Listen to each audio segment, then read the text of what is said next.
Families in a Gilbert neighborhood still being kept out of their homes. It's been 3 days now since a gas explosion sent one man to the hospital. Tonight, Jason Nelson is still in critical condition. He has burns on 80% of his body, and investigators still don't have an explanation as to what caused that gas leak in the first place. Navita Forgani is digging into the history of that pipeline. It runs right through this neighborhood. And Navita, what have you learned? Well, Katie and Steve, take a look behind me. They are still working on clearing this area of any residue of gas, making sure it's safe for the folks here. They are also still testing that pipe that was found that might have caused a leak and this explosion. Now, under state and federal guidelines, gas pipes are required to be tested every 3 years.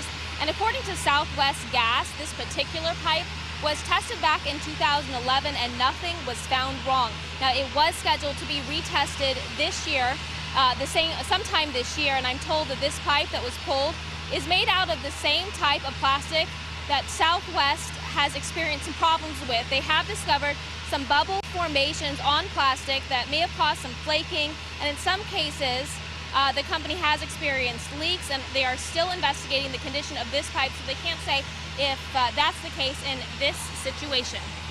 All the pipe that has any type of degradation to it, so that may be aesthetically or anything else that might be going on to the pipe that's not exactly what we had when we put it in the ground, is being closely monitored. And that's under investigation, and we continue to really look at that and see what exactly is going on with that pipe type. And the Arizona Corporations Commission is also conducting their own separate investigation to find out who, if anyone, is at fault in this case, and that is standard for any time there is a leak, or especially when there is an explosion like this. Now, I did find out that there was absolutely no digging going on the property where this explosion happened. And what's surprising is that everyone in this neighborhood that I've talked with told me they had no idea a gas pipeline was even underneath their home. So that's why it's so important that if you are doing any outdoor projects, that you know what is underneath your house.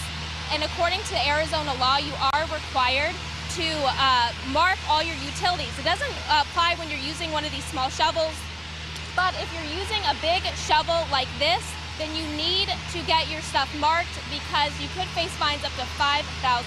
Steve and Katie? Yeah, it's just a real life reminder to call before you dig always. Thanks, Navita.